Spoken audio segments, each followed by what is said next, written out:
Welcome to BroadSign's Display Units training video. Display Units is the fifth and final video in our network setup tutorial playlist.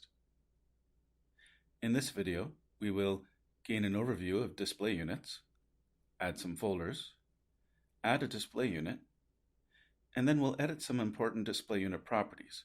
We will configure opening hours, edit a multi-frame layout, and add frames.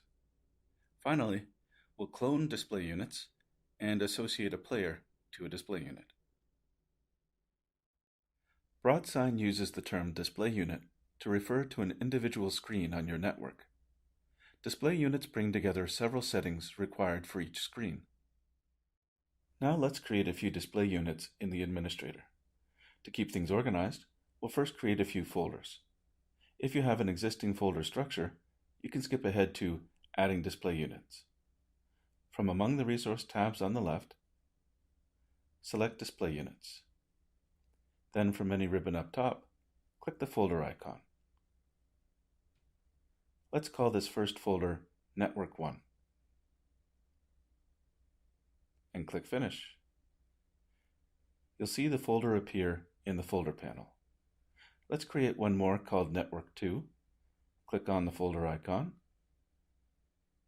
enter the name, and click Finish. Now we have our two display unit folders, Network 1 and Network 2. Now that we have a couple of folders to keep our network organized, we'll add our first display unit. In the Network Setup ribbon, click the display icon. On the Select a Folder page, select Network 1. Click OK. The Add Display Unit wizard opens to the Welcome page.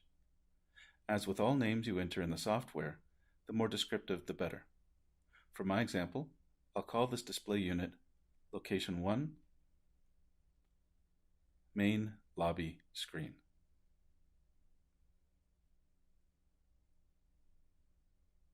And click Next. Here we see the Display Unit Type page. If you completed our display type video, when you click Select, you will see our new display types. If you skip this step, the wizard will automatically select the default display type. If the default resolution is different than your screen's resolution, you could have performance issues. For our example, I'll select 1080p and click OK.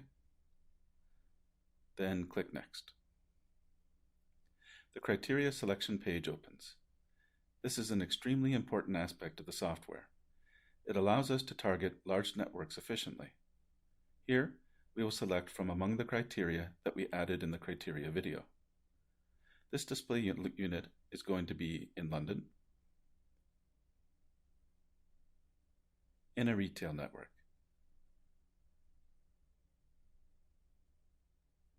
By profiling this display unit's location, we can target it whenever we want. Click Next. Finally, we choose the loop policy that this screen will use. Click Select. In this case, we'll use the policy we created in the loop policy video. Expand Network 1 and select Main 5 minutes 30 seconds. That is to say the loop that targets the main section of the screen and lasts 5 minutes with 30-second slots. We'll add additional frames to this display unit later in the video. Click OK and then click Finish. The administrator may prompt you with a question about targeting campaigns and events. For the moment, click Yes. You can configure whether the admin will ask this question in the Options menu. See Options in the online documentation for more details. As for campaigns and events, we cover those in the Content and Scheduling video playlist. If you click on Network 1 in the folder panel, you'll see your new display unit in the list panel.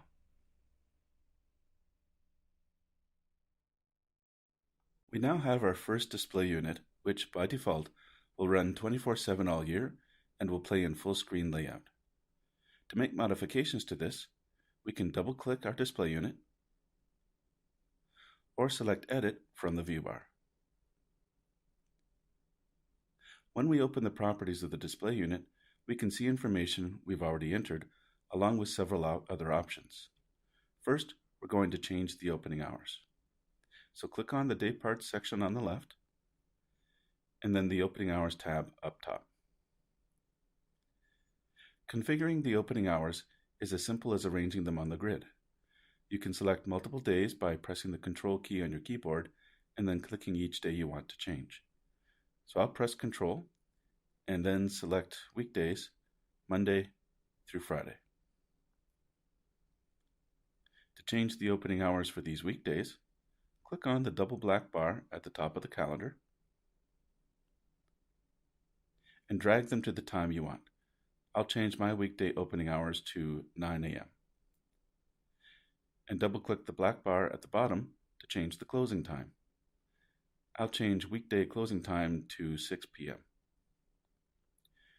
You can also change the hours for a single day in the same way. I'll set Saturday's hours to 10 a.m. and 5 p.m. To remove a day entirely, right-click the day. In our example, Sunday. Then from the menu, select Remove. To add a day, click at the start time, then drag the pointer down the hours of the day until you get to the closing time you want. Right-click the shaded area, then select Create. Since this is the first display unit you're making, and you'll be using it for scheduling later on, try not to exclude the times you'll be testing. If, later on, you try to preview content at a time that you've set as closed, the player will display a blank screen. Click Apply to apply your changes. By changing opening hours, we've changed the times at which this display unit will show content. Next, we'll look at frame layout. If you'll be using a full screen layout on your deployment, you can skip ahead to the Cloning Display Unit video. If you'll be using a multi-frame layout, you'll find this video useful. While still in the display unit's properties, in the section called Day Parts, go to the tab also called Day Parts. You should see the default day part. Double-click it. The Day Part Properties box opens. Select the Frames tab. In the Layout section, next to Frame, you may see No Selection. Click on it, and from the drop-down menu, select Full Screen. Now we can see the default full screen frame, with the width and height shown at the bottom in percentage values. We can edit this default frame by clicking Edit. Frame Properties opens. Since we'll be setting up a multi-frame layout, we'll need a way of targeting each frame. Again, we do this using criteria. Go to the Criteria tab and click Add. From the Frame folder, I can now select the main criteria we created in the criteria video and click OK.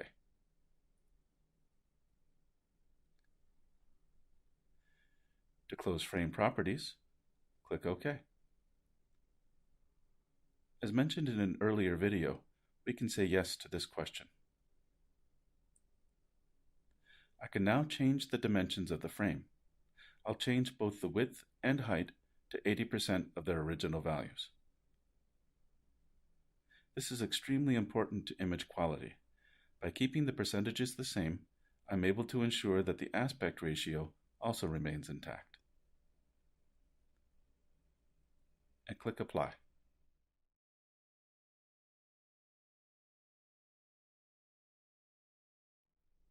Recall that we are creating a 3-frame layout for this display unit. We just edited the default frame to display as a main frame. I can add additional frames to this display unit by clicking Add. The Add Frame wizard opens.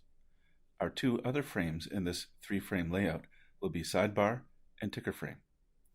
Go ahead and call this next frame Sidebar. And click Next. deselect Frame is Full Screen.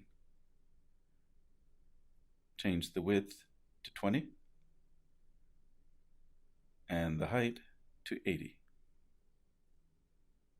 Click Next. Select our loop policy. Main 5 minutes 30 seconds. This just means that even though this frame is a sidebar, it will follow the same loop policy as the main frame. Click OK. And click Next. Then select the criteria we want. As this is a sidebar frame, we'll open the frame folder and select Side. Click Finish.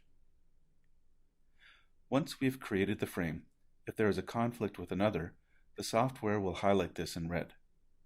To fix it, we can just move the sidebar to the side. You could also increase the Z option, which will increase the layer, but that is a bit beyond the scope of this video.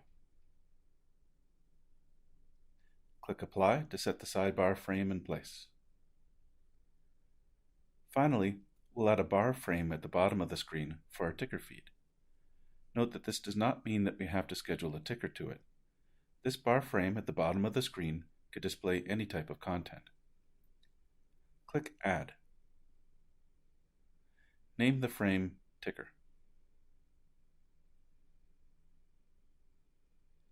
And click Next. On the Dimensions page, deselect the Frame is Full Screen box. We can enter the X and Y coordinates on this page rather than having to drag and drop the frame on the other page. Simply change the Y coordinate to 80 and leave the X coordinate at 0. You'll see the height measurement adjust automatically. Click Next.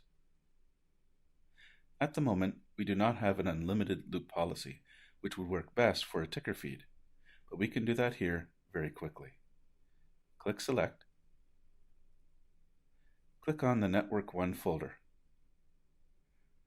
Right-click, and from the menu, select Add Loop Policy. Call the policy Ticker, and click Next. On the Policy Settings page, select No Time Limit. Set the default slot duration to 1 hour.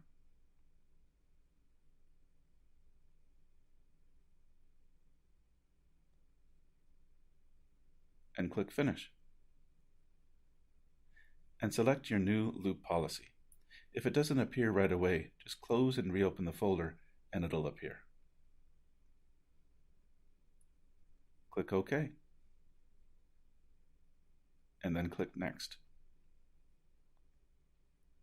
On the Criteria Selection page, select Ticker. And click Finish.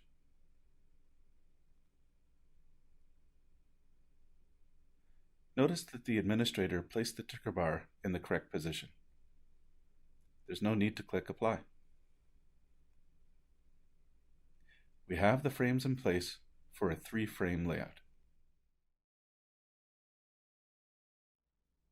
Now that we have our frame layout, we can look at some of the other display unit properties. The Preview section is a built-in player within the administrator that allows us to view what will be played once we've started scheduling. We have playback controls at the bottom so that we can skip ahead or pause playback. Also, we can change the date and time to see what playback will be for a future scheduled slot. You can also select Preview from the view bar on the right. We cover the Preview view in the Content and Scheduling video playlist. Below Preview, we have this Controls section, which we cover in greater detail in the online documentation. In the Settings section, we can see the criteria we assigned earlier and can remove them or add more if necessary. We can also see the display type associated with the display unit.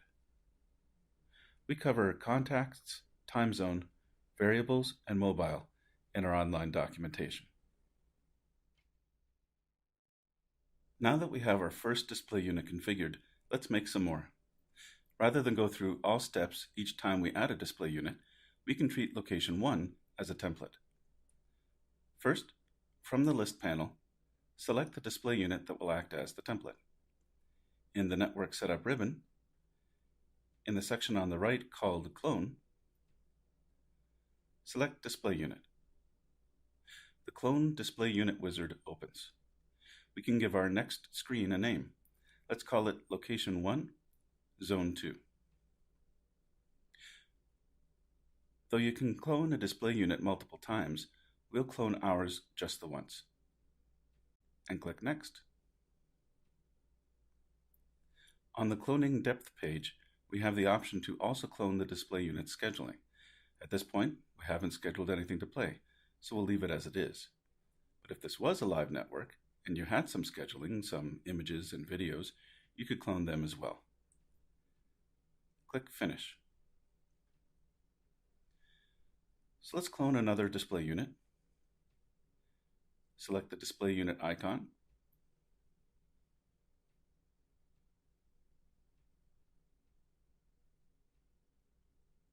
And we'll call it Location 2, Zone 1.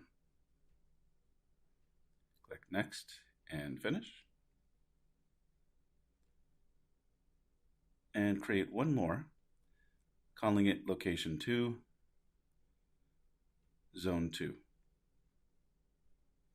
Click Next and click Finish. Once we've cloned the screens, we can choose a clone and then select Edit from the view bar so that we can make any location-specific changes. For example, we could customize opening times or change criteria so that they're relevant to a specific location. First, go to the Opening Hours tab.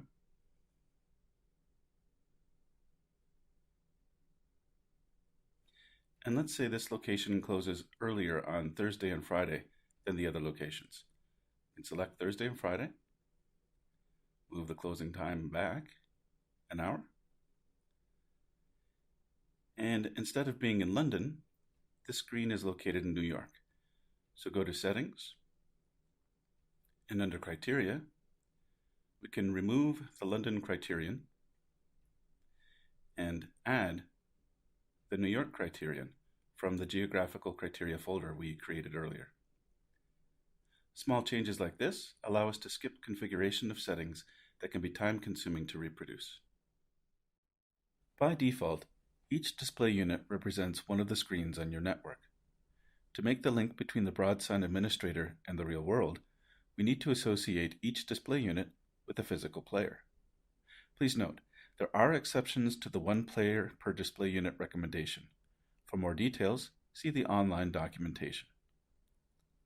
To add a player to the display unit, from the list panel, right-click the display unit you want and select Add Player to Display Unit. The Select Resources page opens. Select the player you want to add. This list only shows available players. If one of the players is already associated with another display unit, you won't see it here. Click OK. Once a player is associated with a display unit, after a few moments, the player's screen count will reflect this. If we open the display unit's properties and go to the General section and look under the Players tab, we'll see all associated players. From among the resource tabs on the left, if we go to the Players resource, we can see that the player has a screen associated with it. If we open the player's properties and go to the General section and look under the Display Units tab, we can see the display unit associated with this player.